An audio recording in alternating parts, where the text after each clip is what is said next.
the passage of time. We have shared your joy at the birth of your children, and proudly we have watched them grow. We've taken care of your healthcare needs during the good times and the not so good. Your parents and grandparents have depended upon us. Together we have shared the struggles and the wonders of life. At Oktibbeha County Hospital, we are celebrating 30 years of being your lifelong choice in healthcare. I'm glad we got you there. We've got to go back to the approval of the Board of Aldermen minutes from January the 6th. I got a little bit ahead of myself here. Do we have a motion to approve the minutes of January the 6th? So moved. Second? Second. Motion is second. All those in favor of approving the minutes of January the 6th, say aye. Aye. All those opposed, no. We need some direction, traffic-wise. We know we cannot go up Jefferson Street because that's one way and you get a ticket. But we proud of it, and it, it makes us, very proud.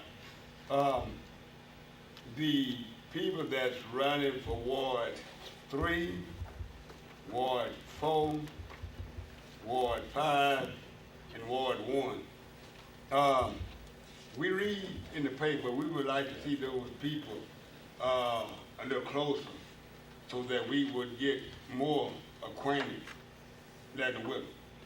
And I will leave these here, and those are concerns of citizens.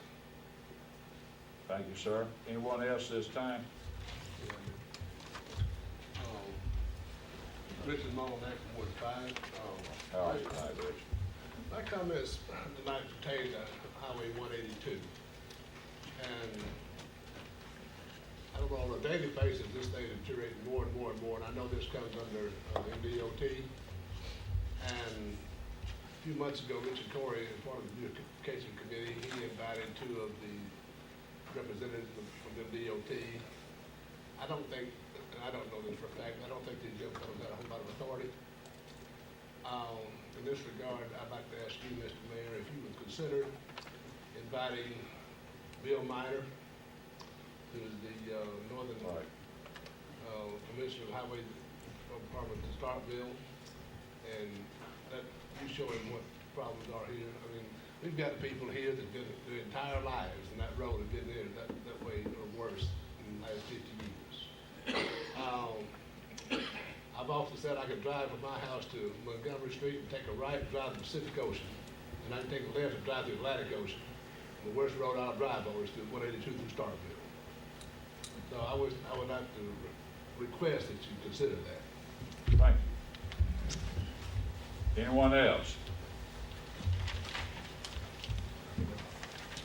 I'd like to say good evening to everyone that's here in the room, and also to my alderman, and to the rest of you that's sitting here. I would just like to say, on the road improvements, after studying the road improvements and looking them over, we have money that will probably be left over. I'd like for y'all to consider the Hospital Road and Reed Road. These are roads that I travel every day, and they are rough and tough roads. I would like for you to consider. On the list, we have a lot of South Montgomery, a lot of, the other areas, but this area being overlooked over here by Long Street, and the areas going out to Reed Road and Hospital Road. I do travel, and I would like for them, if you can, find the money in the budget or whatever. If you're going to include a long plane run, just put us on those roads, please. Thank you. Anyone else? Okay, that concludes our citizen comments tonight. Eddie, are you here? I am.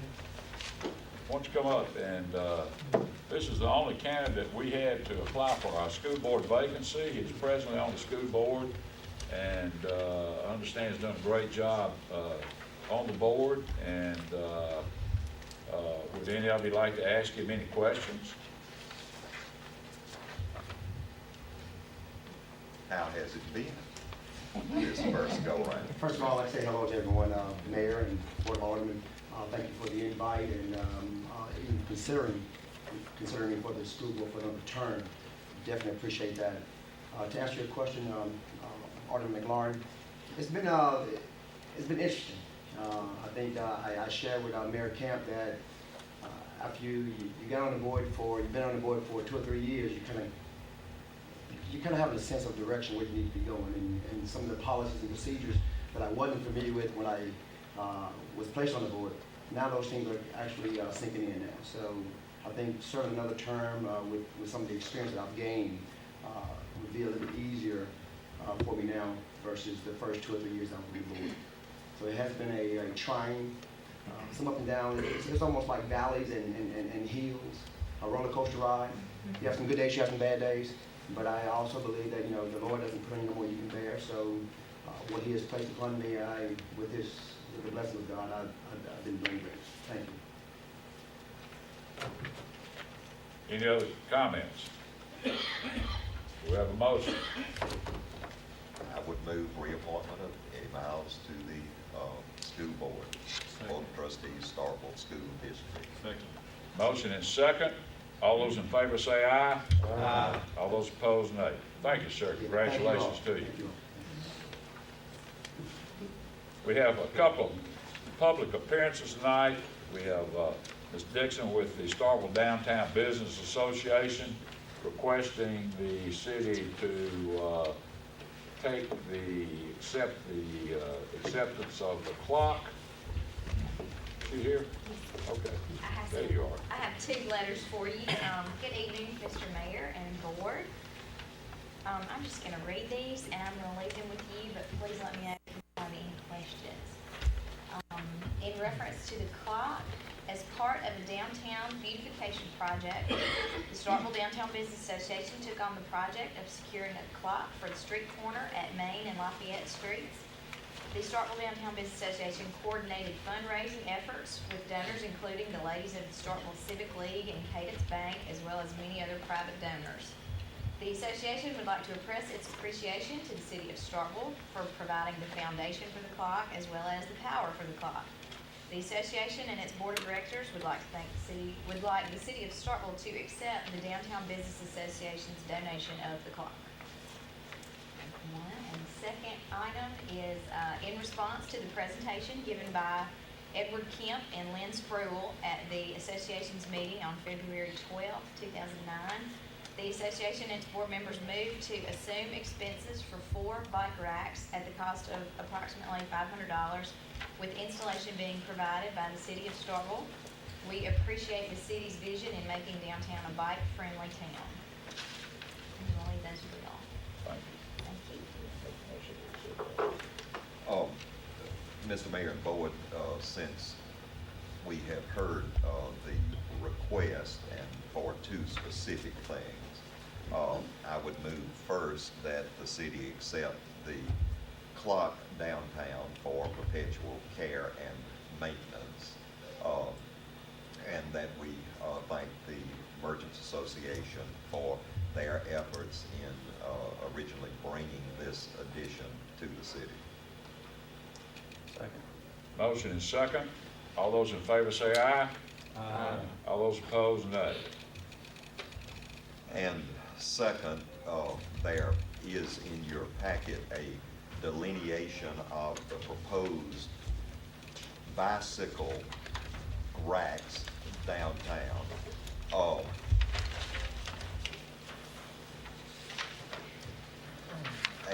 Most of these being 2 bike racks, and one of these being a 5 bike rack. We're actually talking about 6 bike racks on 5 sites. We have a drawing of the bike rack, and they are relatively unobtrusive and appear to be functional.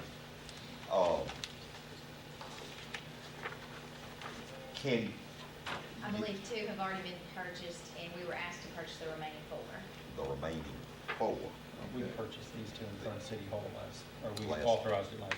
but we don't have them installed That's yet. correct. Okay. So we're talking 4 bike racks, the 2 in front of City Hall haven't been approved by the board. but not yet installed. We can assume, can we not, that the merchants or locations or stores or whatever in where these proposed bike racks are located have been contacted, have no objection to these things. Out of an abundance of caution, I ask that because sometimes the least thing that you think will not cause problems will cause problems. Right, all of the locations that we looked at on the map all seem to be sufficient in that they wouldn't be in walkways or intrude on anybody's front door, but I would be happy to contact the merchants that those would affect and let them know about it. Okay, and should there be some problem, if you would then let us know. But in the interim, I would move approval of the location of the 4 bike racks, all, well, let's see, 3 2-bike racks and 1 5-bike rack in the locations specified, the sites specified. And as part of your motion, you're including that the city will then accept City those. will then accept those for perpetual care and maintenance. Second. Motion is second. All those in favor of the motion, please say aye. Aye. All those opposed, nay. Thank you very much. Brings us to our next presentation. Candy, are you ready?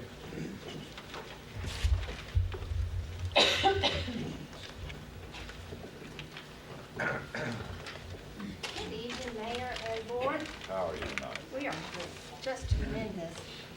Before we move to the approval of the 2009 Cotton District Arts Festival, wanted to share just a little bit of the applause and kudos that because of the 2008 success the Starkville Arts Council has received. Y'all are part of the team, and we have a wonderful, diverse cross-section of the community, and this is something that is part of your community and something that each of you, I know, is very proud of. Starting with the first award, national award we have received by the Southeast Tourism Society. We have been bestowed one of the top 20 events in the Southeast. This is when you think about all the different events in the southern region, this is tremendous. Another that we have received is the top 100 events in North America. We are right up there with Canada, Newfoundland, just tremendous. And this is for, both of these are for 2009. The publicity that comes with both of these awards is international. We already have been alerted by the American Bus Association that we are a stop point on destination travels with many buses. So we're going to have a whole lot of new people coming into the community and sharing the enjoyment and entertainment of the Arts Festival. The third that we just recently received 2 weeks ago from the Convention and Visitors Bureau of the Greater Starkville Development Partnership is the 2008 Crystal Pineapple Award. And this is for an event that brings such impact on the community, both economically and bringing new people to the community and making them aware of just how spectacular Starkville is. I think all of y'all deserve a round of applause for supporting this and being a part. We're in honor tonight to have all 3 co-chairs for the 2009 Arts Festival with us, Maggie Bjorgum, Susie Turner, and the chair is empty at the moment, but Matt Cox is our 3rd co-chair this year. And with that, we will go into any questions I might have regarding the 2009 festival, to receive your approval for it to happen. Do you anticipate any significant changes over last year's, last year's festival? Yes, we do have a couple of changes with the street closures, opening or closing early and opening earlier from 5 a.m. to 4 p.m. And I believe the artisans will start an hour earlier.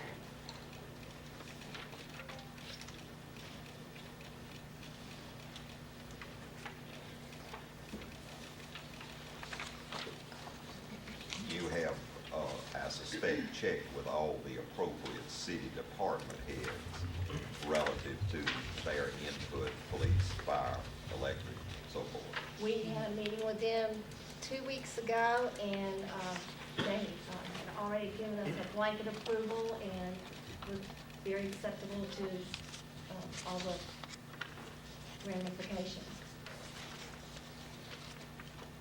Do any of the department heads affected, including sanitation, building codes, engineering, fire, parks and rec, police, public services, sanitation, have any comments relative to anticipated challenges with the proposed arts? No, I believe there were no comments. And I was asking those in the audience Oh, if they, pardon me. if they had any, all of those various department heads are here. Doug, did you have a comment? Oh, wait, thumbs up. Thanks.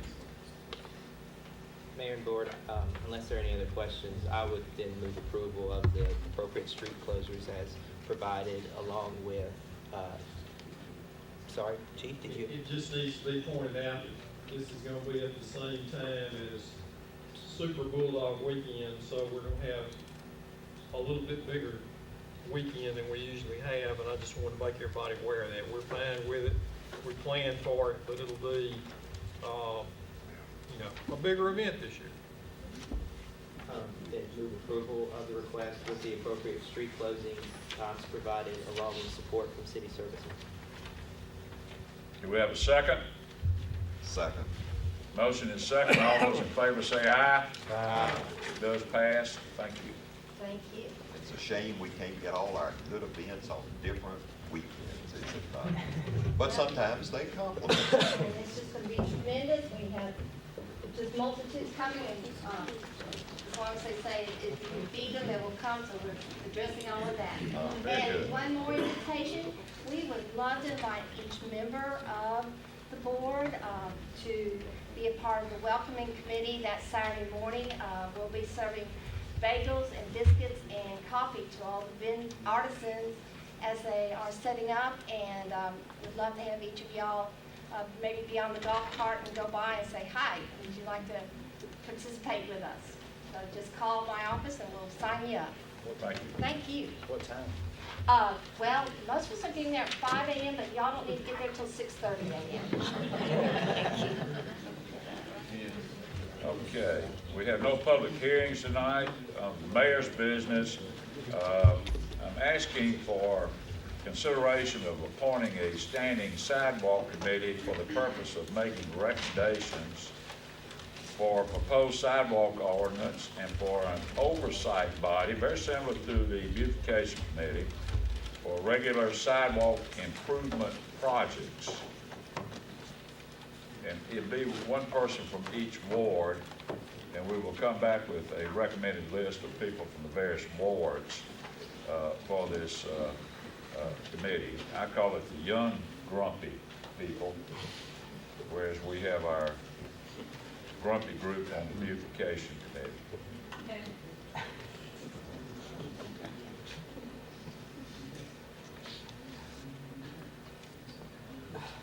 Some of the folks that I talked to were very excited about the potential of doing a sidewalk committee that would be operating on the same basis. Thought it would give them an opportunity to have some input.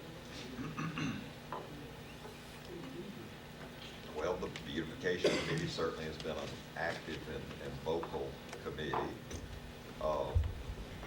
The ADA compliance committee has been active. This sidewalk committee could do likewise.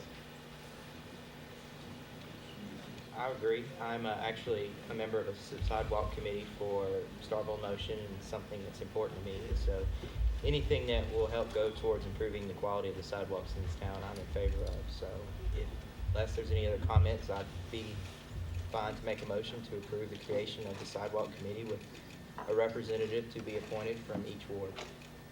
Second. We have a motion and a second. Any further discussion? If not, all those in favor say aye. Aye. All those opposed, nay. The next item is a consideration, we've already done that on the clock. We accepted that. Brings us down to board business.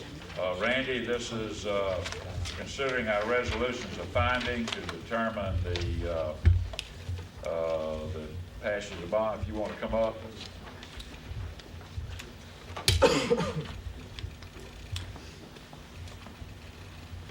How about talking to him in his good ear back there?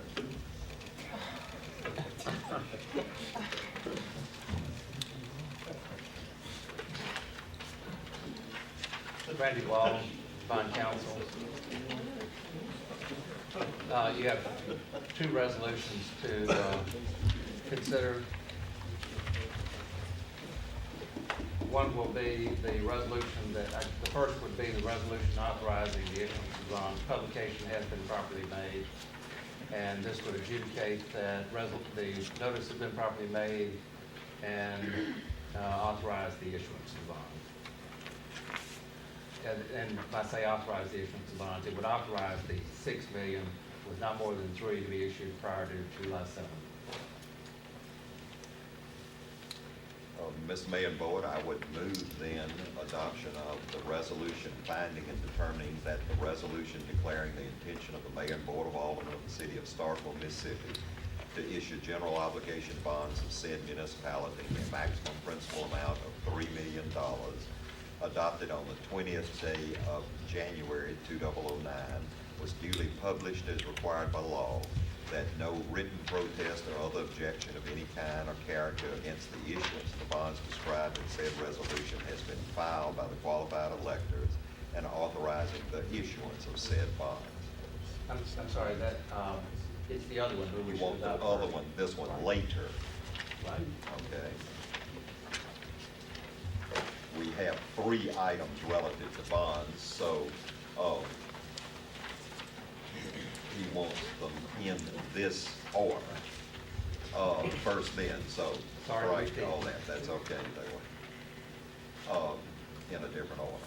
So we have then a resolution authorizing and directing the issuance of general obligation public improvement bonds, Series 2009, of the City of Starkville, Mississippi, in the principal amount of $3 million to raise money for the purpose of constructing, improving, and paving streets, sidewalks, driveways, parkways, walkways, and public parking facilities, and purchasing land therefore, and constructing bridges and culverts, but specifically not for the purpose of constructing municipal buildings or the purchase of land therefore, prescribing the form and incidence of said bonds, providing for the levy of taxes for the payment thereof, providing for the sale of said bonds, making provision for maintaining the tax-exempt status of the bonds, authorizing bond insurance policy, and for related purposes. And would move adoption of this first resolution. Yeah. Is that the one? Some of that didn't sound. Do you have the proper thing for us to be reading? Is that the one? Here, PC, look at that, see if Well, that's- I'm going with the ones in the packets, but let's see, just one second, you let me look at it. I think this is We're running out of resolutions in the packet. it just authorizes the issuance. Six. Okay. I know, so. All right, we try again then.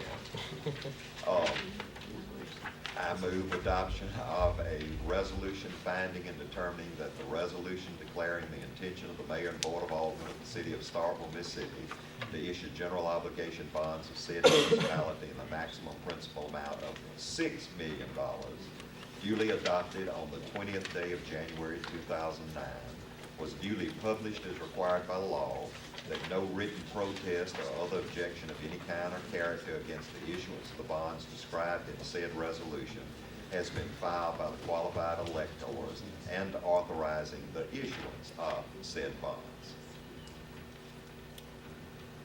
This, the first resolution to complete in effect, the intent of the city for authorization to issue up to $6 million in bonds. I'll say second, and just as to confirm, since this is different than what was in the packet, this is the exact resolution that we passed almost a month ago. And then we'll come back with a separate resolution to actually issue $3 million worth of bonds. That is basically correct. The resolution from some time ago, but with some wording to bring it up to date about the publication and no protest and so forth. You second that? Yes, sir. We will now have roll call vote on that. Roy, how do you vote, please? Nay. Mr. Cox? Yay. Mack? Yay. Mr. Lincoln? Nay. Corey? Yeah. Self? Yay. Yay. It passes. All right, Randy, let's double check the document for the other. Okay. Right, the second, I'm just looking at your agenda, the second thing you have on your agenda is the engagement letter, or we could take up. We'll take that last. Okay. But I was trying to make sure that the resolutions are the ones that are in the packet here. Right, those should still be the same. I couldn't tell that there was a typo on that 3 million. Of course, in the body of the resolution, it makes it clear that it was 6 million. I think that should be the same ones that you have in the packet otherwise. All right, the first resolution was the finalization of the board's declaration of intent for the city to issue up to $6 million, which was done some time ago with the passage of all the statutory deadlines relative to publication, receipt of protest, and so forth. This resolution is the actual issuing by this board of $3 million of that $6 million. And I move the adoption of a resolution authorizing and directing. There are two decisions that you're going to have to make before approving this resolution. Okay. One is that there were alternative maturity schedules in the packet, I understand. A 10-year and a 15-year. And the second thing is that in the notice of sale as you have it, we had proposed March 17 as the sale date. Since that time, we have not been able to get feedback from the rating agency. You currently have an A2 rating on your GO bonds, for which you're being congratulated. It's a very good rating.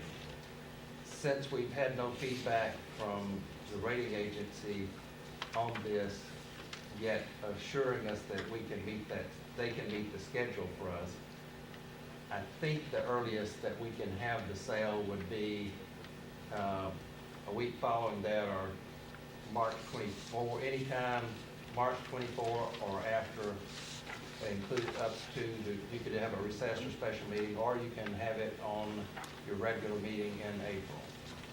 Now, we can close approximately 8 to 9 days after the sale, once you have it. This may take a little discussion here, so. So you're recommending the later date in March? We need to choose a date in March, or any time between March 24 and your April 7 meeting, or including your April 7 meeting, if you want to have a regular, have it on your next regular meeting. let me, here's, Mom, those of you in the back of the room that are talking, lower your voice, please. let me go over it again. Because the rating agency has not assured us that they will give us the rating within the time frame that would allow us a sale on March 17, I don't feel it's wise to recommend that we set that date, because I'm afraid that if they don't give us the rating in time, then we won't be able to get the official statements mailed on time. We have to mail the official statements out, email the official statements out at least 10 days prior to the sale date. And so they would only have, they would have 2 weeks and approximately 2 days. Without their assurance, I don't believe I can recommend having the sale on the 17th. All right, give us a recommended date. Then the question is whether you want to have a special meeting or a recess meeting between March 17 and April 7. Certainly we could. Then I would recommend that you could have it a week later, which would be March 24. We could, at whatever time you'd like, we could have the bids received at 4 o'clock, and then you can meet at your regular time if you wish. March 24, is that then agreeable with everybody with a special called meeting or either a recess to that date, which we could do tonight, for a special call or recess meeting at 5:30? Is that sound reasonable? Last very long, just a few minutes. Right. It would not last long at all. March the 24th, Tuesday. So the sale date, receipt of the proposals for the bonds. and That being then- taken care of, the only other item is the schedule, Okay. term of the schedule. All right. Let's do that in just a second, and we'll try to do both of them if it appears there's some consensus.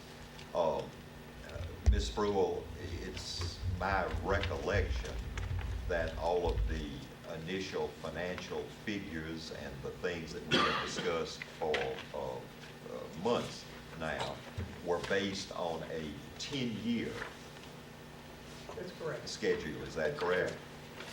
And so thus, essentially, the plan we adopted, the financial figures apportioned in certain years by the city engineer and so forth, all based on, in effect, the 10-year Correct. repayment schedule. Yes, that's correct. So I would certainly recommend the 10-year repayment schedule unless someone objects. Do we have a motion we have that in a motion? I would move then, prior to this resolution, that we adopt and insert into the resolution the 10-year repayment schedule information, and that we set March 24th for a recess meeting, 5:30 p.m., for receipt of bids from financial institutions on the bond. Do we have a second? Second. We will start voting. Mr. Perkins? Yay. Mr. Cox? Yay. Mr. McLaurin? Yay. Mr. Lincoln? Yay. Yay. Ms. Self? Yay. Yay. All right, very good. Just a second.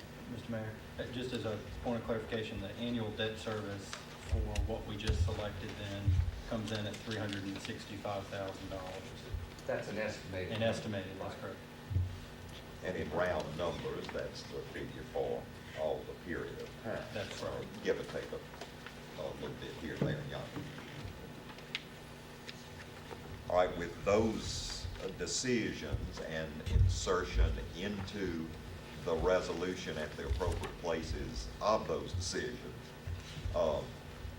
then I would move a resolution authorizing and directing the issuance of general obligation public improvement bonds, Series 2009, of the city of Starkville, Mississippi, in the principal amount of $3 million to raise money for the purpose of constructing, improving, and paving streets, sidewalks, driveways, parkways, walkways, and public parking facilities and purchasing land therefore, and constructing bridges and culverts, but specifically not for the purpose of constructing municipal buildings or the purchasing of land therefore, prescribing the form and incidence of said bonds, providing for the levy of taxes for the payment thereof, providing for the sale of said bonds, making provision for maintaining the tax-exempt status of the bonds, authorizing bond insurance policy, and for related purposes.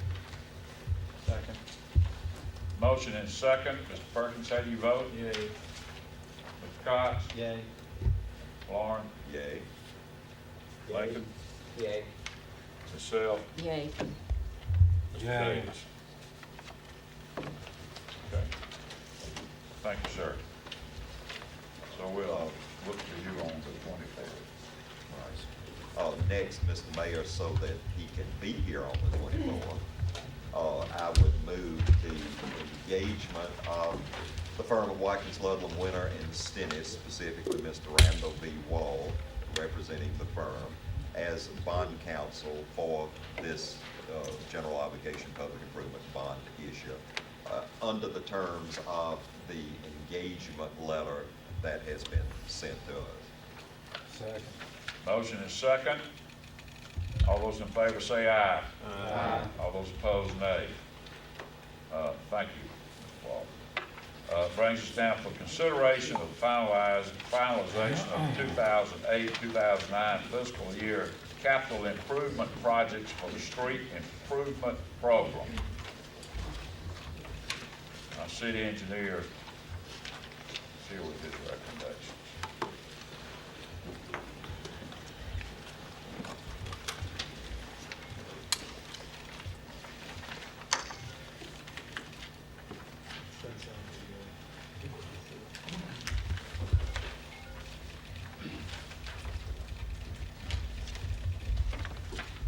Do I need to add a new projector to our next meeting?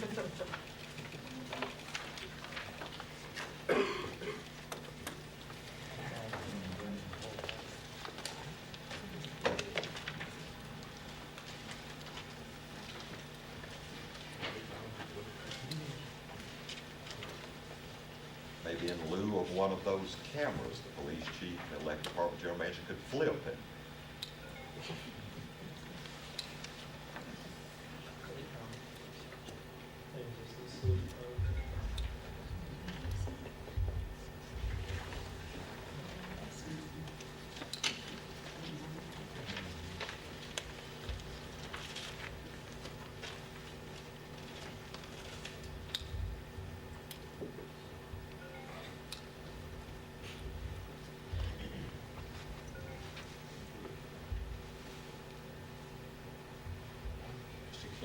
If you can show us on what we've seen already, what are we fixing to see? Basically, a summary of those things that we've already gone through over the last several months. At the last infrastructure committee meeting, as you're aware, it was recommended to bring before this board.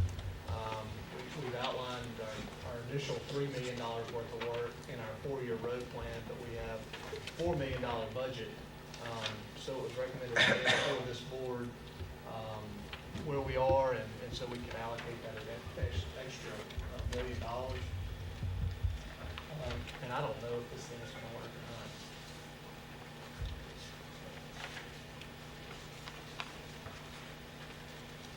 not.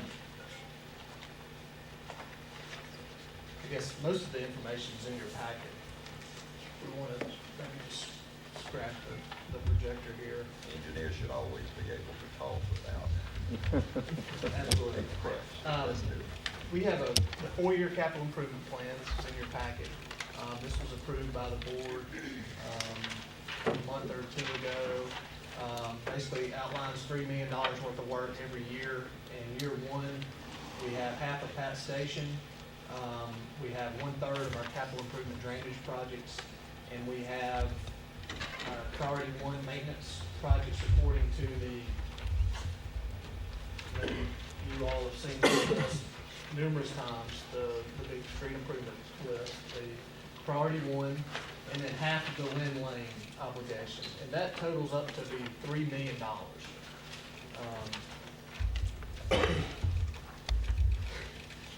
Also in your packet, has,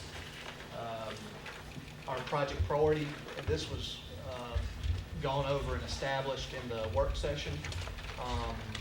And is how this 4-year capital improvement plan was developed.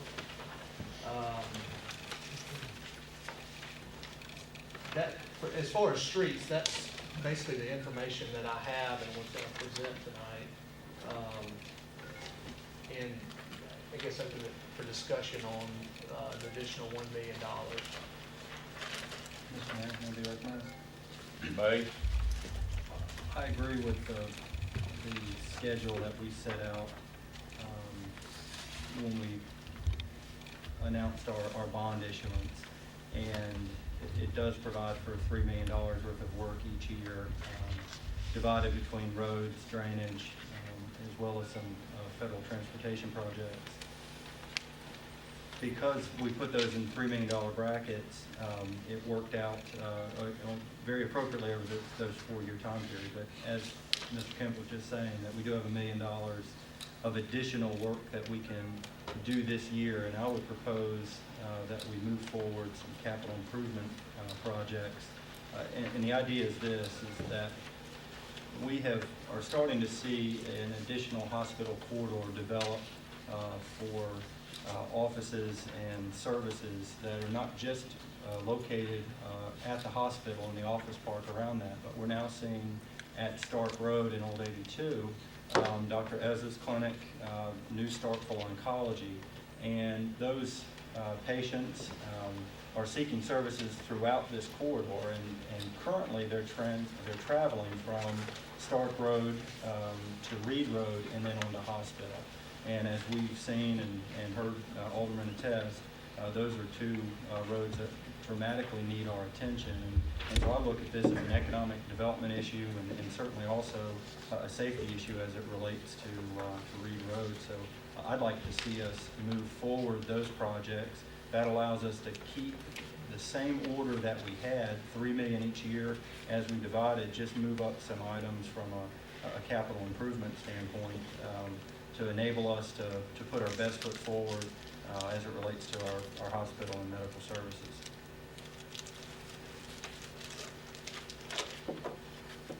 So what's your proposal then? Well, I would suggest that we move up Reed Road, the capital improvements that are currently listed as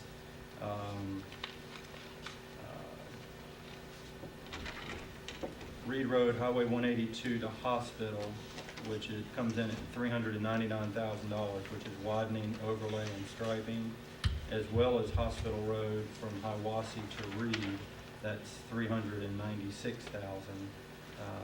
Move those items up to the schedule. Of course, that doesn't equal the full $1 million, so I thought it made sense to talk about how those would fit in the schedules and also from a work standpoint. But I think we have a good schedule. We should work with that. We have $3 million a year, but since we have this extra $1 million, I think we should consider these items from an economic development standpoint. So it'd be to move those two items forward as we develop this hospital corridor. On the Reed Road project, considering that is a widening project, that's more going to be more involved than, say, a typical overlay project or a milling and overlay project.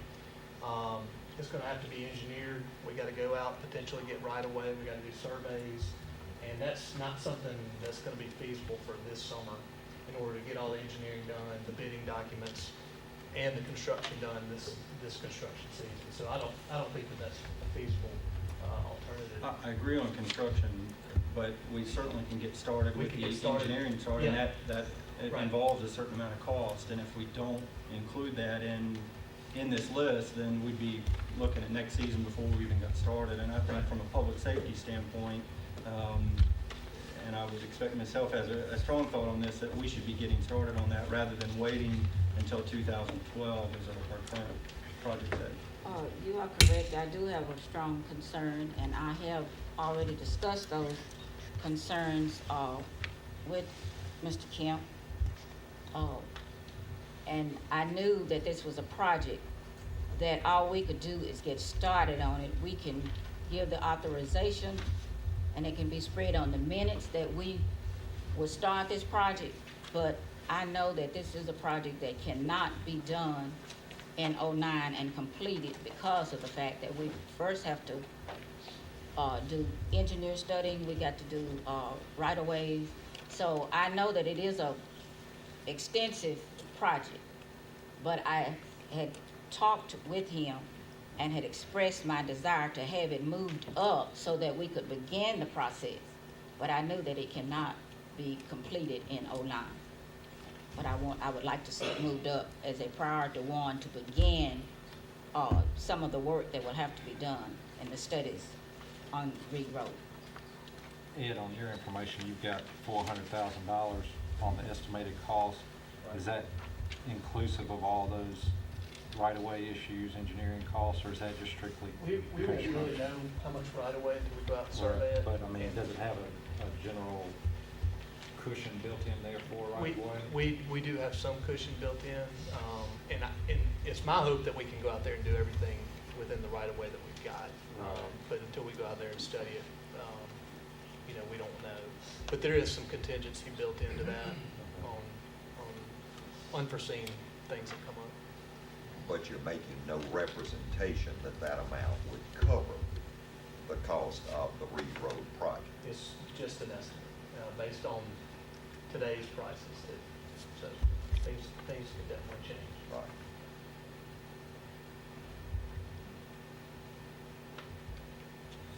I don't know if you want to do it by motion each go-around, on how to, there is no easy bucket of this $1,078,000 that we've reserved from the ad valorem to invest in our infrastructure, and I believe that hospital corridor, starting the engineering on Reed, and going ahead and making the improvements where we can on hospital, makes sense to move up, and certainly do that in the form of motion, but it's only one part of the overall project. And importantly, it keeps us on schedule over the next 3 years of what we've been able to communicate to people will be done.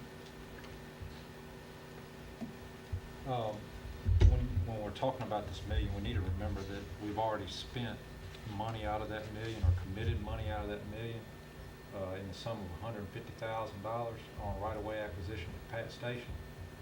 Or at least that's where I thought it was going to come from. So actually, we're looking at $850,000.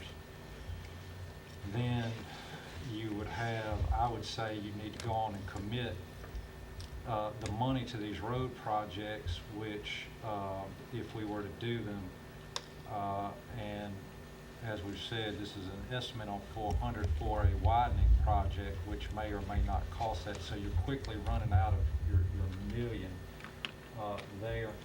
And I think that you are 100% accurate on the Reed Road, particularly as you mentioned with the traffic going from the Stark Road 182 intersection and surrounding area there back to the hospital.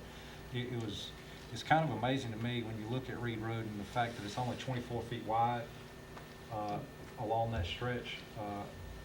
I travel that road quite often and never realized it was that narrow with no shoulders at all. So I would definitely say we ought to commit the money to do that project. If you do that, you're looking at now, what's that, 400, you've got 550 committed out of $1 million, so you got 450 left with a lot of things on the list. When we had this work session, I asked specifically about these lists because several of these roads have been around town, some very specifically located in Ward 1. And in the comment, if you remember, I said, why aren't we doing those first instead of these other roads? And the representation we got was, they are as bad as they are going to get, I think was the quote. And the decision was made by the board at that time to put them off so that we could do these other roads and the maintenance to keep them from getting to that shape. So I think that we ought to keep that in mind as we move forward and talking about moving priority roads and all these types of things. One thing that we also talked about that I still hold firm on is that our drainage projects, when you look at them and doing a third, and a third, if they're on the list today, that means they're in bad shape and they're doing nothing but getting worse because it's just erosion.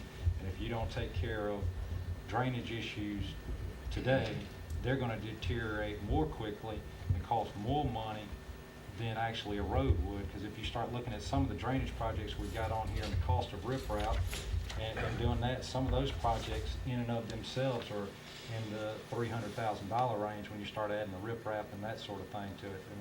Right. So, you know, that would be one thing I'd like us to consider, is to look at, you know, if we've got extra money to try to do those and do that maintenance now before they get even more costly than what they're projected at now, because they're just steadily deteriorating as we speak, as a matter of fact, with water running through the ditch. But, I thought, I understood Mr. Kemp say we can't physically do more than 1/3 on the drainage.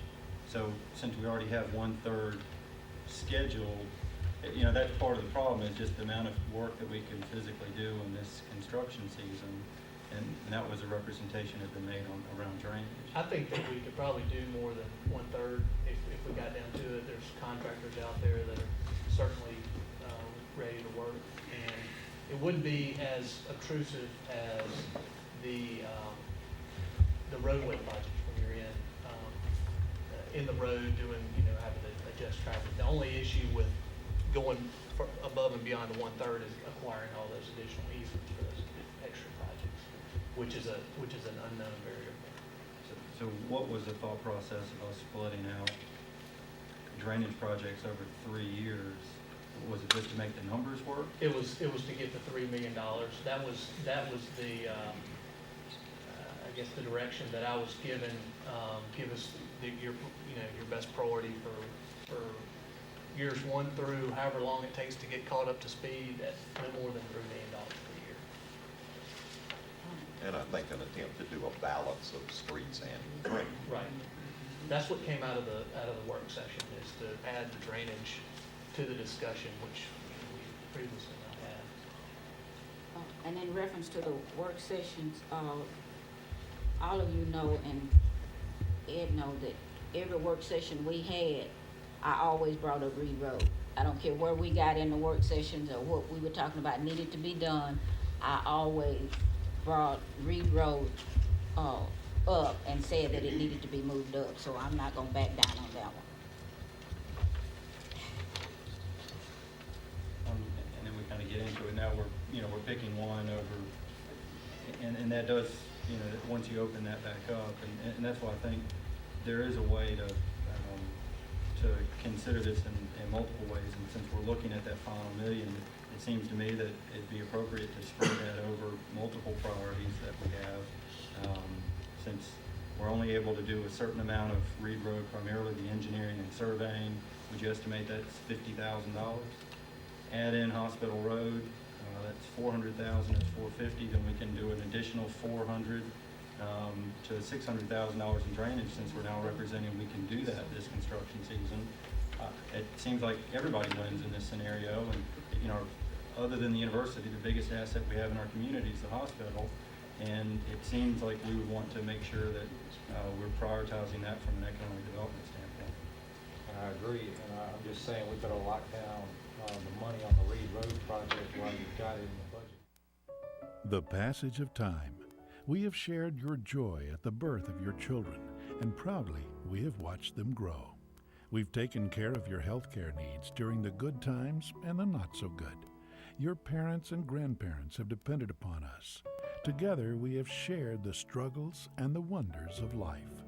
At Oktibbeha County Hospital, we are celebrating 30 years of being your lifelong choice in healthcare. Station Road, half the Lynn Lane bike path, plus $365,000 in debt service, so that's $765,000 money already committed out of next year's $1 million. And if you don't lock down money now that you have, even if it rolls into the budget to then pay for that work, You might find yourself where you've engineered a project, gotten right of way, and yet you have no dollars to go do the work. So, You may have missed one component. We actually have paying off a bond within this fiscal year, an additional $300,000 to add to our roads that are committed. So we're actually looking at 1.4 million next year. okay, Your point's well taken. well, all right, then you're looking at 760, then you're looking at $500,000 to do the entire city's work if there is no bond money. For a $3 million plan, you're looking at $500,000 with the extra 300. So all I'm saying is you better lock in the money and let it roll in the budget so that you don't get out there and engineer it and acquire right of way.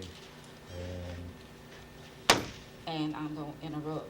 I definitely want the money locked in for Reed Road. If we going to vote it, I want it locked in. I don't want us putting a figure out there like $50,000 that I just heard.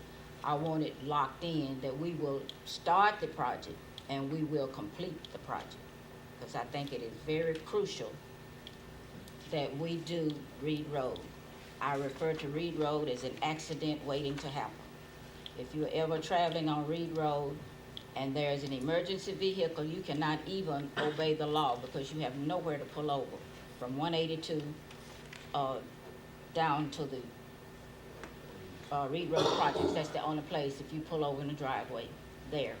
But you have nowhere to pull over, so I definitely want Reed Road locked in. I don't want us to say we're gonna spend probably $50,000 this year and then just leave it out there. I want what it would take to complete Reed Road locked in. Mr. Mayor, may I make a motion, please? Yes, go ahead.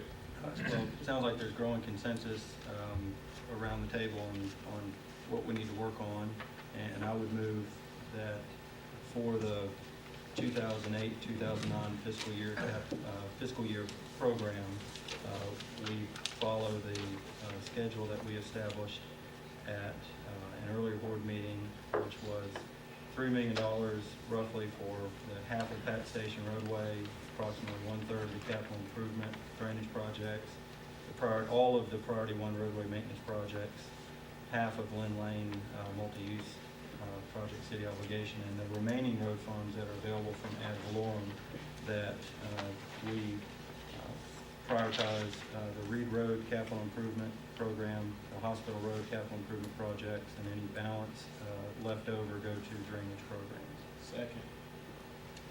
We have a motion and second. Do we have Mr. further Mayor. discussion? I would like to amend that motion. I would agree with all of what Alderman Cox said in terms of his delineation of projects, though given the, and Ed, I know what you say about right-of-way and acquisition and engineering and this, I just refuse to accept. We can't go further on a project like Reed Road than we say, but would like to amend the motion to delete from the motion Hospital Road. To delete from the motion Hospital Road from Reed Road to Apache. Is that your motion? That's my motion. Do we have a second for the motion for the amendment? Can I make a comment real quick? You may. I think one of the things that come up was that this money, this extra million, is not really committed to specific projects. And so really one of the things that's come before us is the matter of really picking one or two or both out of 11 capital improvement projects that are listed on here. That's a lot of ones. Of course, the two that were picked are actually the two most expensive, largest projects on here. And I kind of want to go back to something you mentioned earlier, Sumner. I think what the question you had raised was because right-of-way is sort of an uncertainty factor in all this as far as the cost goes. Yes, we can afford to do one of these for sure, but the question of whether we can do both of these, because these are the two most expensive projects, sort of cuts it real close as far as our budget goes, because we don't know yet what the final cost will be. And so one of the things that this board might want to consider is down the line, either picking one or the other now, and then down the line, doing the other one as well once the cost estimates come in, or doing one and then picking some of these other smaller projects. But since I'm not sure yet what the final cost will be on it, I will second PC's motion or amendment. Okay, we have a motion with a second for an amendment May I be to recommended this for motion. discussion? You may. Mr. Mayor, I don't know what's the beef that the gentleman from 3 has with Hospital Road. Let me just kind of brief the board on this matter. Of course, the gentleman from Ward 5, Mr. Cox, makes some very good, reasonable, and objective comments in my opinion. That's a corridor that goes from 182. We just heard Mr. Molinax talk about that area in question, and certainly Reed Road and Hospital Road both would link up to the hospital, and there's a lot of growth and economic development in that area. The ambulance is up and down that road countless number of times today, and the road is really worn out. And I've had constituents to inquire about that road and others. And let me just share with the general public for one thing. We had an infrastructure committee meeting, I think that may have been a week ago, which was Tuesday afternoon, about the 10th day of February of 2008. And the gentleman, my neighbor here from Ward 5, attempted to discuss the usage of these extra taxpayers' funds for how we would finalize the road project. And my distinguished colleague from Ward 3 advised the gentleman from 5 that we could not discuss the matter in committee meeting. The reference was made that the matter had not been referred to the committee, and so therefore should be taken up by the board. The board has considered matters before that have not been taken up in the infrastructure committee. We've taken matters and discussed matters of the infrastructure committee. Matter of fact, on that same day in question, our public service director, Mr. Devlin, brought a matter that was not even referred to the infrastructure committee by the board, and it was taken up. So I guess, I just want to be honest about things. That's why I took the oath, back in 1993, and have continued to do so as I've been reelected. We just have to put things on the table. When the committee meet, let's just discuss the business and not be inconsistent in our leadership.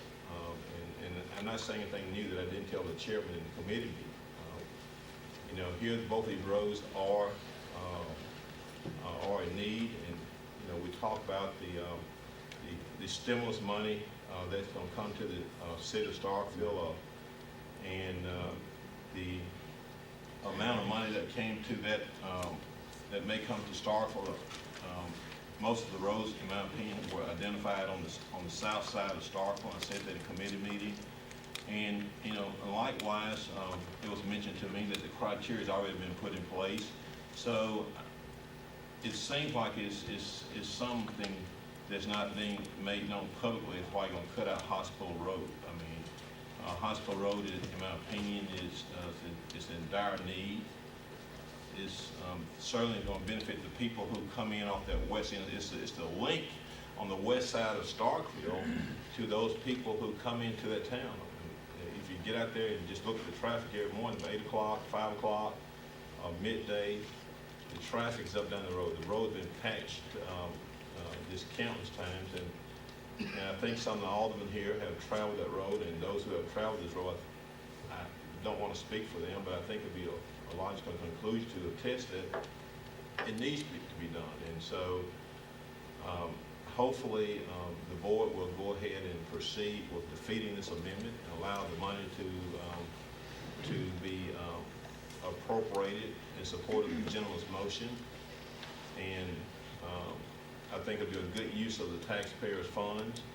We've heard from a constituent of mine from Ward 6 this evening, Ms. Dorothy Isaac, who travels the road in that area very frequently, and certainly does not amount to a waste of the taxpayers' funds. So I think that the board should go ahead and defeat this, and should not be anything, in my opinion, that appear to be personal. And I think it's in the best interest of the city to defeat this amendment, and also to support the gentleman's motion from Ward 5. And I urge the adoption of the gentleman's motion from 5 and to defeat the amendment offered by the gentleman from 3. Thank you, Mr. Mayor. We will now vote. Mr. Mayor, some Did you want comments, to say? please. Yeah, I wanted to talk a minute about that. To be sure, there is no misunderstanding of the situation. A couple of comments that my colleague Alderman Perkins has made. Yes, indeed, the fee structure committee met some 10 days ago. Yes, indeed, there was a discussion of whether or not we should discuss the road projects, the finalization or completion of the money there. My point simply was, this had not been referred to committee for decision, and not one aspect, no aspect of the entire road discussion that has been going on for months was considered by the infrastructure committee, and that I thought the topic was most appropriate before the full board. Nothing of the entire road drainage discussion had appeared before infrastructure committee. So that's the reason I thought it should be considered by the full board, where everyone could make their input. With regard to Hospital Road, certainly Hospital Road, like many other roads around town, need work. I drove at Mr. Perkins' request, actually, but something I would have done eventually anyway, Hospital Road, very carefully, from Apache, the whole of Hospital Road, but mainly looking at the section from Apache to Reed Road. The road is patched, particularly on the northern side of the road, but certainly no worse than many roads we've got in subdivisions and wards throughout town. Reed Road, however, is another matter. A major north-south arterial road carrying considerable traffic, 24 feet in width, no shoulders. Something definitely needs to be done with Reed Road, and it needs to start this term. Remember these, one thing that was not mentioned is that the Hospital Road project, these capital improvements projects that people are talking about moving up, based on the city engineer's recommendation, not going to get any worse, and were scheduled for a later, in fact, 2012, on the plan that the board adopted a few weeks ago. When one looks at that, however, Reed Road desperately in need of widening. It's a safety issue. It's a major arterial road. Things definitely need to be done to Reed Road. It needs to be started, and we need to see just exactly how far we can get. And we need to see the commitment of all the funds in this year on an estimate that the city engineer says is an estimate. Don't know what right-of-way acquisition will cost, don't know any of those things. So there needs to be contingency left. So for that reason, and the fact, agreeing with Alderman Davis, that we've got drainage projects all over town that are doing nothing but getting worse. With every passing month, the drainage problems get worse. So we need, in my opinion, to pick up whatever we can in the balance of the money with the drainage projects. So for that reason, and that reason alone, I think that the Hospital Road portion can wait a while. It could perhaps be included next year, depending on what the then City Board of Aldermen wants to do. But again, remember, in the plan that was adopted, it was programmed for the end of the project, 2012. Ms. May, I move the question. We will now vote on the amendment to the motion. We will roll call. Roy? Amendment, no. Cox? Nay. McLaurin? Yes. Lincoln? Nay. Corey? Yes. Self? Yes. Davis? Yay. The amendment is now made for the motion that was made earlier and second. We will vote now on that particular motion with the amendment added. And if you don't mind, this is my motion, I just want to restate it, because I know it's been some time since we've discussed this, just make sure everyone's on the same page. That our 2012 2008-2009 construction season include half a PAT station, the MDOT grant, approximately 1/3 of the drainage projects, all of the priority one roadway maintenance projects, which are all around the city, half of the Lynn Lane, again, a grant program, the Reed Road that will more than likely not be completed in the construction season, but will commit the funds, and then all remaining funds available will go towards drainage projects. The balance, because The like I said, balance, we've already yes. spent. Thank you. Well, and there's some question on whether that's going to come out of our local match, but anyway, the balance is an appropriate wording, will go towards drainage. And who seconded that motion? And all in favor? But now what we're dealing with is an amended motion. So in effect, you're voting for the amended motion, not the original motion. What I just stated, right? Right. That's what we're voting on. Specifically You with enumerated that it. list of Thank you. things you stated, yes. We will now vote. Roy, how you vote? Nay. Cox? Yay? PC? Yay? Lincoln? No. Corey? Yay. Self? Yay. Davis? Yay. Passes. Our next thing is consideration of finalization of 2008-9 fiscal year capital improvement project plan for the drainage improvement program. Which we discussed. Okay. We included that in that motion. We now are to a report from the infrastructure committee. Excuse me, Mr. Mayor, just, Edward, you might want to point out that in the package, since we're not here, was also a drainage improvement program list with some revision. Okay, Was it not? yes. And I'll be happy to work up a list with the revised amounts. We're ready for your infrastructure committee report. Okay, Mr. Mayor, as has been noted, the infrastructure committee met. The main purpose for the infrastructure committee meeting was to review the engineering proposals and earlier recommendations by an internal city committee concerning the accumulating sludge at the wastewater treatment plant and a feasibility study to deal with that accumulating sludge, which of course has been accumulating since the opening of the wastewater treatment plant. The internal committee had made a certain recommendation. The infrastructure committee essentially decided that it wanted to alter the recommendation somewhat.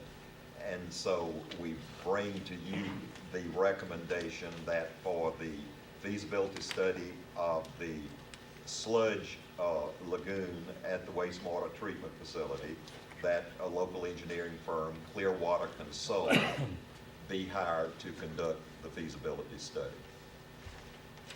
You have a second? That's a formal motion. That is a motion. Motion and a second. All those in favor say aye. Aye. All those opposed, nay. Now, along with the roads that were mentioned but not discussed and no committee action taken at the meeting, also Mr. Devlin, Public Services Director, came to discuss a couple of projects in which he wishes to engage. The committee indicated in general that it had no particular problem at all with what was proposed, but the committee, again, took no action on that. And so we bring to the board for your consideration, and there was, Ms. Devlin, was this at everyone's place tonight? Okay, there was at your place tonight a page from Mr. Devlin discussing replacement of undersized and unreliable water line on Montgomery Street between Highway 12 and Gillespie Street.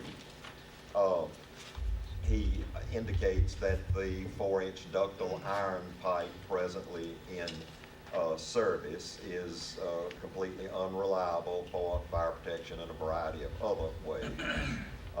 The proposal is to place the old ductile 4-inch iron pipe with a new 8-inch PVC main.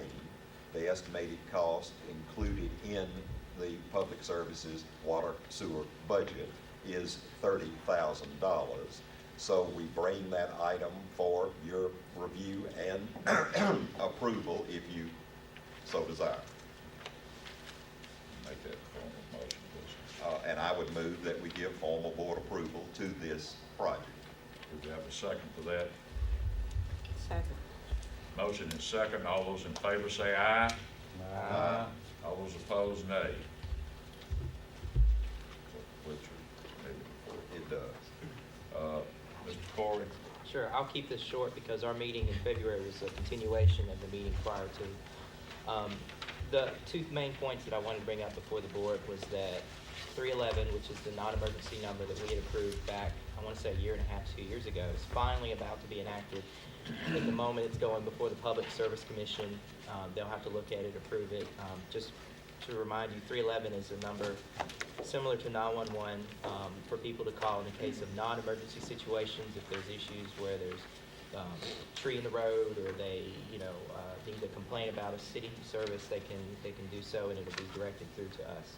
The other item, paperless packets, is I wanted to bring up before y'all. The next meeting, we're going to provide for the first time a paperless digital form of our board meeting packets. We'll still provide the paper packets for everyone, so there won't be any change from that, but this will allow those that are interested the alternative option of also having an electronic copy of their packets so that they can look at it, at home on their computers. They can bring a laptop, whatever they choose to do, but it's something that more and more cities are looking at. It could be a significant savings to the city in the form of paper because we go through quite a significant amount in every meeting, and it's just something that I think the board should take a look at. That's it. Thank you. We now have a report from the Budget Committee Chair, please. Matt, I believe that's you. Yes, sir. Well, I think everybody's been reading in the paper about what other states are going through as it relates to the national recession, laying off thousands of people, slashing education, on, and some of that we've seen here in Mississippi. The good news for Starkville is that we are weathering the storm fairly well thus far, but it is going to require us to remain cautious and demonstrate a lot of fiscal restraint through the end of this term. A couple of key figures for us to consider, and they're at the table for the mayor and board. As you know, sales tax is king in Starkville. It represents almost 40% of our budget, and for the first 5 months, we're about flat with last year. We're about 0.6% better than we were last year thus far. Because sales tax, the reporting lags, the last month of real data we have is through the cash registers in December at Christmas time, and we were up over last year. I'll share some numbers, though, of other communities that didn't fare so well. Columbus, during that same period, was down over 7%, and for their fiscal year to date is down almost 5%. That's going to be a significant hole in their budget that they'll be faced with. Oxford, a very similar community to ours, is down slightly, almost 1% in their fiscal year versus last year. Tupelo, the Christmas shopping period, they were down 8%, and for their fiscal year, down over 3%. And as a state overall, the state of Mississippi is down 2.5% on the municipal fiscal tax year. So while we're weathering the storm pretty well, there are a lot of warning signs around us, and we'll have to, as I said, remain very cautious. I will say, though, that we included in our budget what we thought at the time was a very conservative 2% increase in our sales tax. We've historically seen between 3 and 5% increases, and we thought back in September that we picked the right number. It appears that we're going to come underneath that, and we could end up with a shortfall in the range of $50,000 to $100,000 in sales tax. At this point, property tax, the picture is still unclear whether those payments will be made on time. we don't expect any decline in property tax. It just may depend on when that's paid to us. As people are having trouble with their bills, it appears that some of those, at least, we're not paying their property taxes on time, and that does impact us since that's our second greatest source of revenue. As we know, we have a limited rainy day fund established in the city, so we're not going to be able to rely on that if things get worse. And then finally, the beginning cash, which is a representation of what was not spent in last fiscal year that rolls over.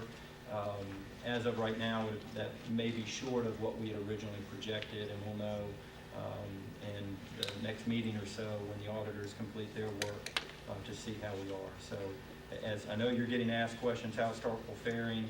We're definitely outperforming our peer group, but that doesn't mean that that it'll always be rosy. So we just have to watch this very carefully. Thank you. Personnel, we have a presentation of proposed hiring policy for city personnel.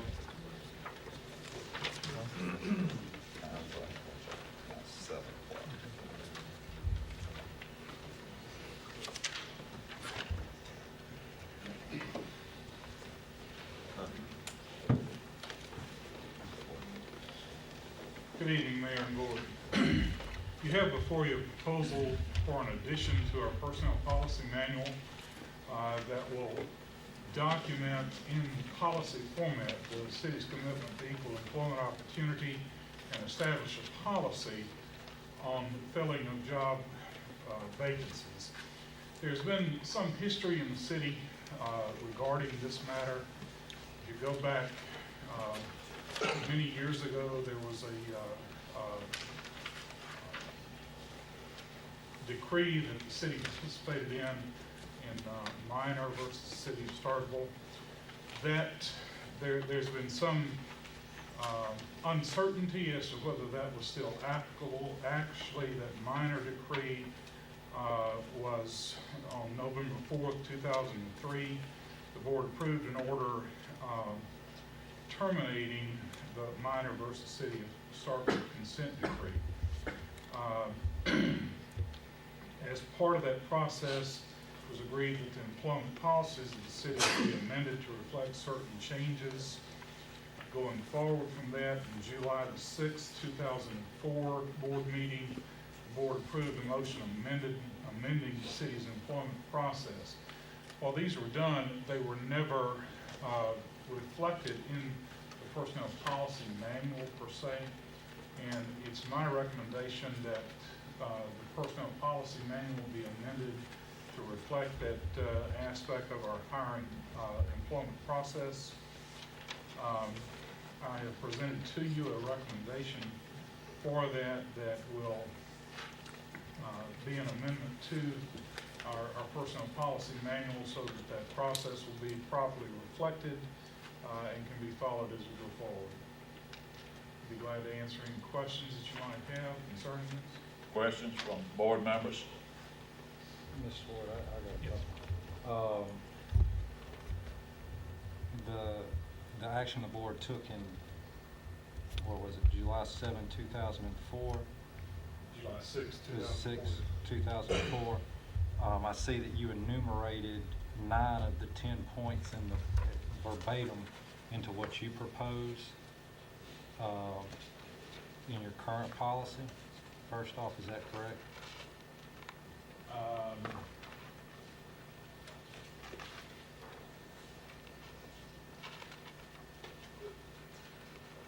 I won't say exactly verbatim. I recommended the July 04 had, for example, I know it had 7 calendar days. My recommendation is 5 working days as opposed to 7 calendar days. So very minor modifications. And then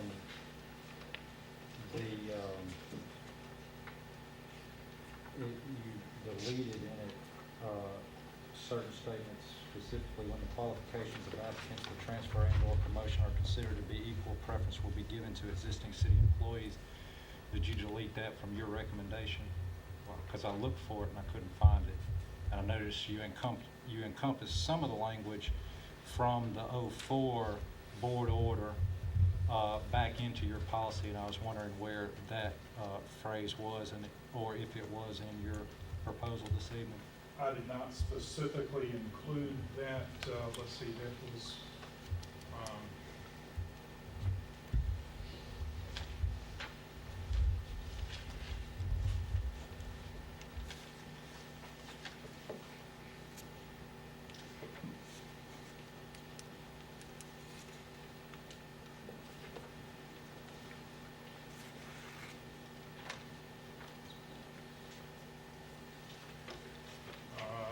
I'm looking back at the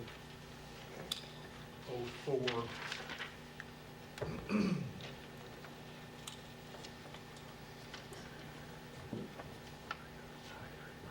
Action, and I'm sorry, Summer, I'm not following exactly where. You say, if you look at the '04 action, which is actually the city's adopted by board order employment process. Yes. It's the last parenthetical of the statement of intent. The last sentence, which is a parenthetical, which reads. when the- Okay, yes, I see it.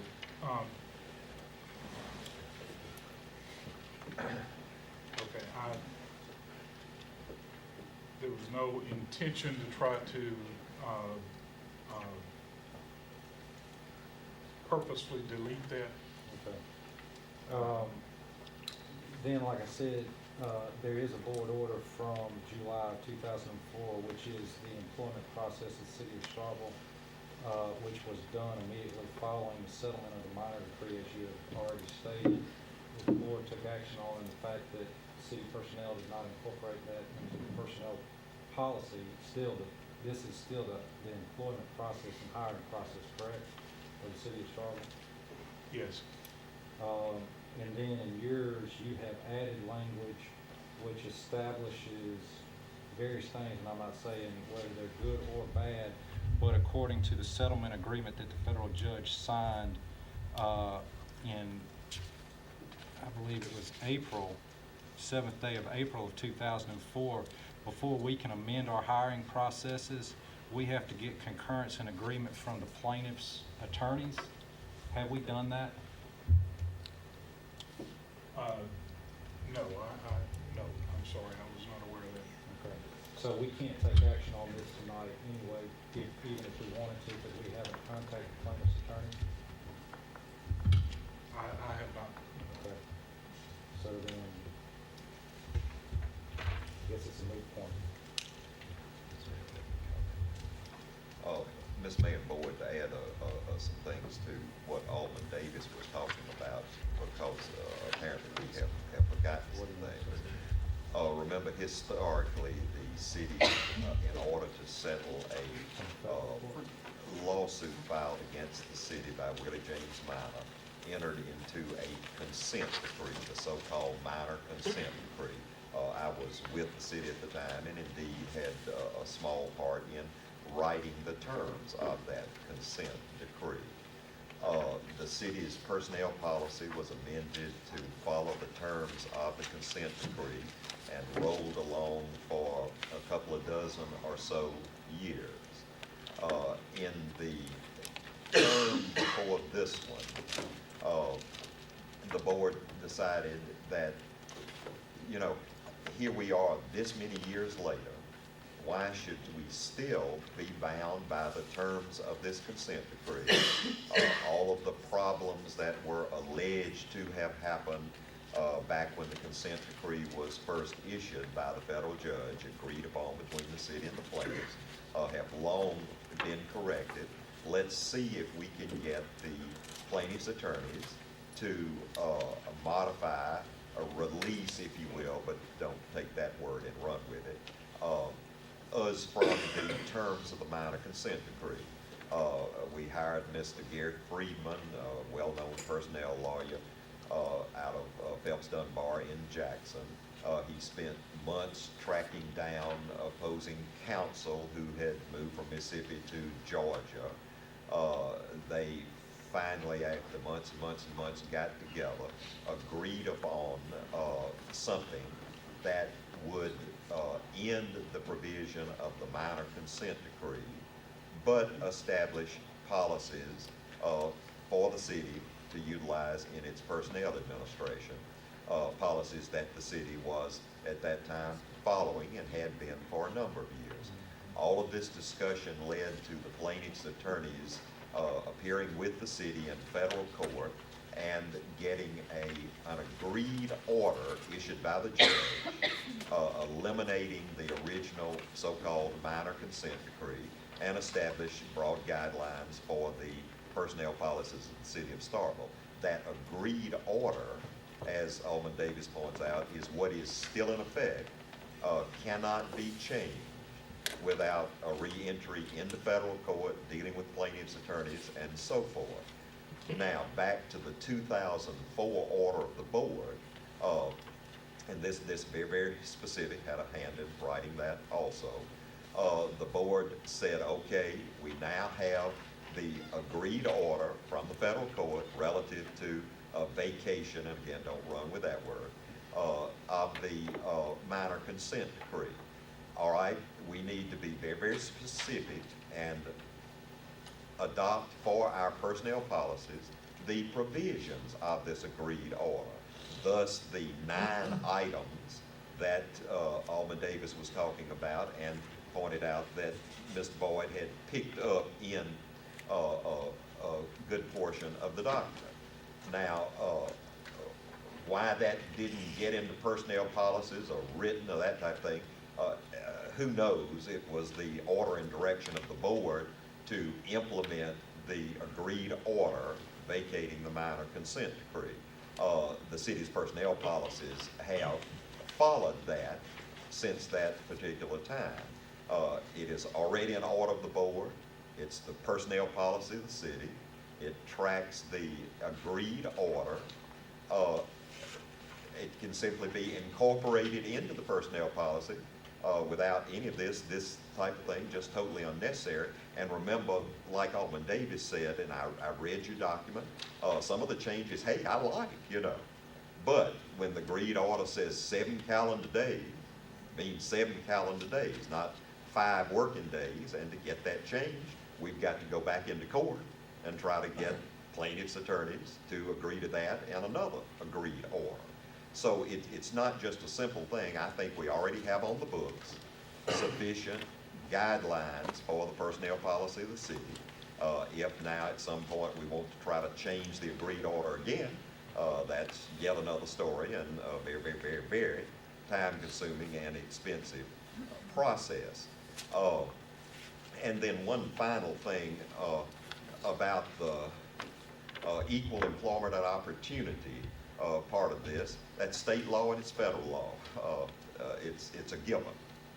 There's no argument with that. Already in the law, we have no choice about it. So I just think the whole policy is unnecessary. And indeed, as Alderman Davis pointed out, we can't change certain parts of it without changing the agreed order. Would there be an objection to, as it is an established process, to include that as it was adopted in 2004, to include that in our personnel policy manual? Already ordered and directed by the board. Why it's not there, I couldn't begin to answer. Okay. Thank you, sir. Next item is presentation of the annual traffic safety report. In accordance with Starkville Code 106-40.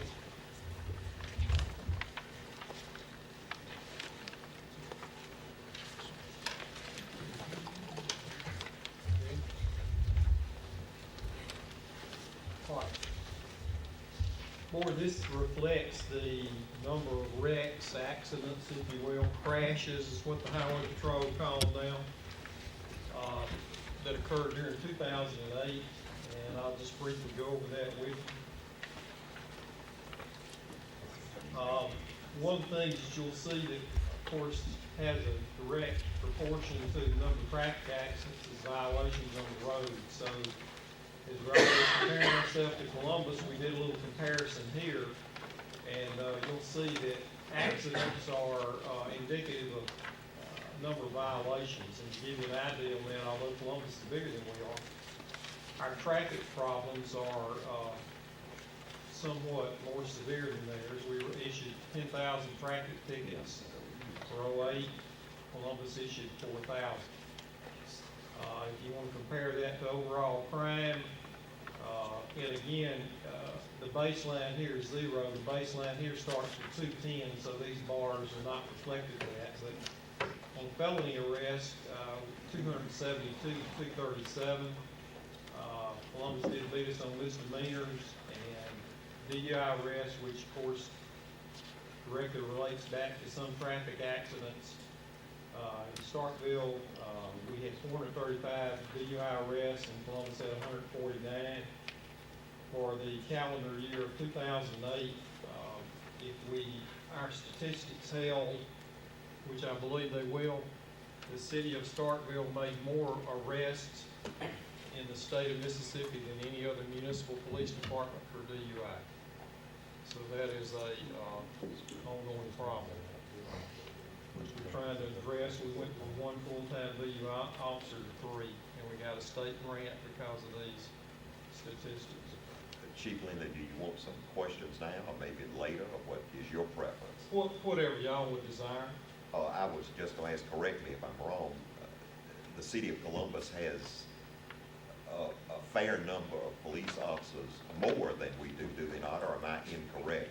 No, that's actually quite correct. As you know, by the updated 2008 census, we're within just a few hundred of supposedly being as large as Columbus, and I don't doubt that. And our authorized sworn strength of police officers is 52. Columbus's authorized sworn strength is 70. So if I had another 18 officers as they do, then I think that would be reflected in our statistics, although in most categories we are beating them on enforcement, not that we're trying to get in competition. But now Starkville and Columbus are about the same size. It's a relatively fair comparison. Since that was your comparison, the reason I asked the question, because I thought I remembered they had significantly more. Correct. They're authorized 70, and we're authorized 52, and there goes that statistic again, just to give you a better look at it. Felony arrests the same. Misdemeanors, DUIs, and again, that speaks to some of the problems that we have. And that's it, pretty much. Let's see, that's not. You don't have your slides.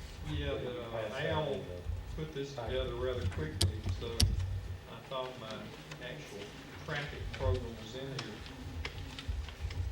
So, let's go over that. The actual number of traffic accidents in 2008 was 1,636. The number of accidents with injuries was, of course, 26. Complaint of pain, which is another category altogether, is 99. So the 26 that we record that serious or obvious accident zone represents 2% of the total number of wrecks, and the complaint of pain represents 6%, but by far 92% was property damage only. If you want to break it down by sex, it's an interesting statistic. About even 48% of the accidents occurred were by male drivers, 52% by females.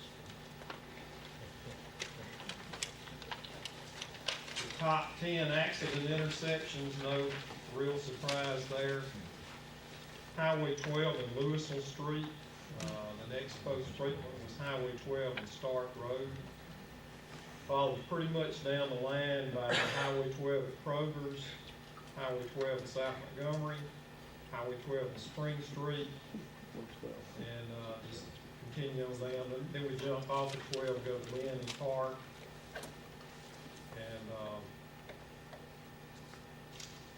Jackson and Wood, Jackson and 182, 12 and Industrial, back to 12, and Jackson and Hospital.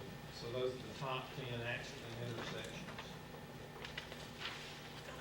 Out of your top 5 contributing circumstances, inattention was number 1, and failure right away was number 2. Following too closely was number 3.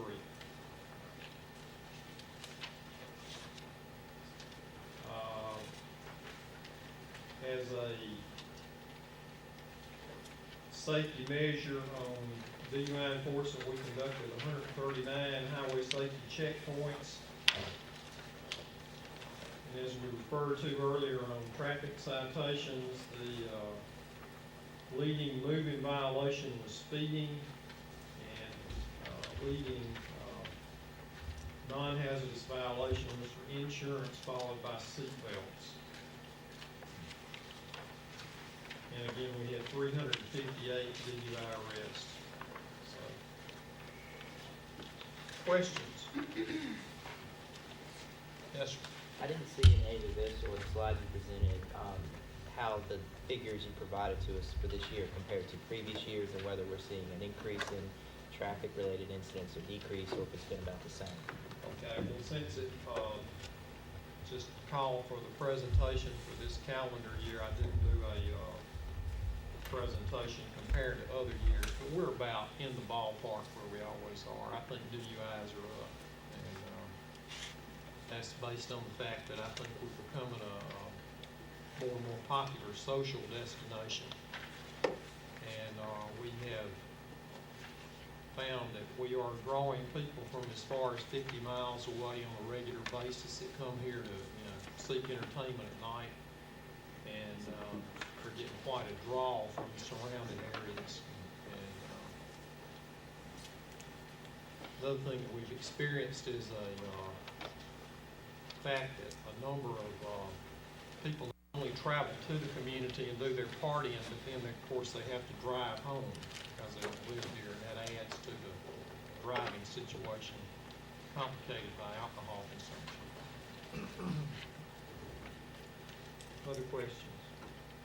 Chief, thank you for a very enlightening report that shows that you've got a very efficiently run operation here. I appreciate that. Brings us down in public services to request the findings, fact necessary to authorize the emergency purchase of an area gearbox. Good evening, Mayor and Board.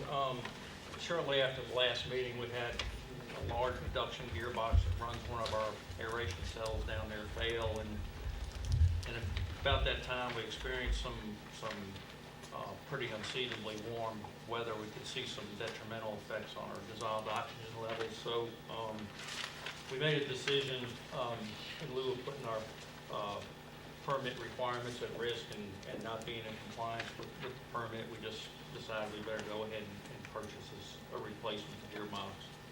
We got 3 quotes. They're attached to your cover sheet in the packet. And so I'm requesting this finding of fact and a ratification of this emergency purchase. Do we have a motion?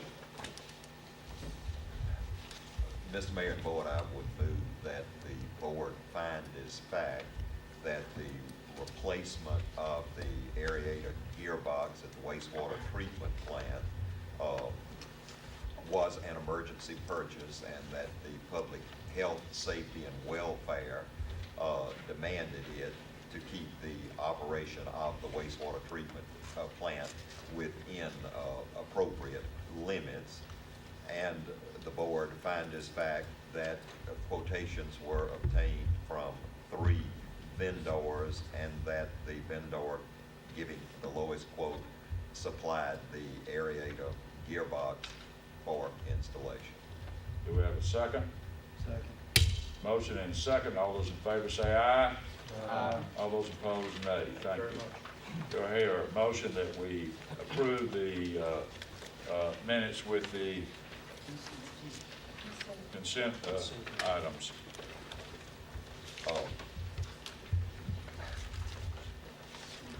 Mayor and Board, I would approve the items on the consent agenda enumerated at the beginning of the meeting, and I will be happy to enumerate them again. But I would, one of those items is the advertising for bids on the street and drainage improvement program based upon the decisions that have been made as to the content of that street and drainage improvement. And I would add that with regard to that particular item on the consent agenda, that we specifically indicate, Mr. Kemp, that all appropriate requirements relative to the construction and widening and so forth of Reed Road be authorized and be taken relative to engineering design, right-of-way acquisition, whatever is appropriate, and that we do that with all haste. Do we have a second to that approval of consent? Second. All those in favor say aye. Aye. All those opposed, nay. I believe we have nothing in regard to executive session, so Roy, if you'll. Mr. Mayor, Yeah. a discussion for some executive session.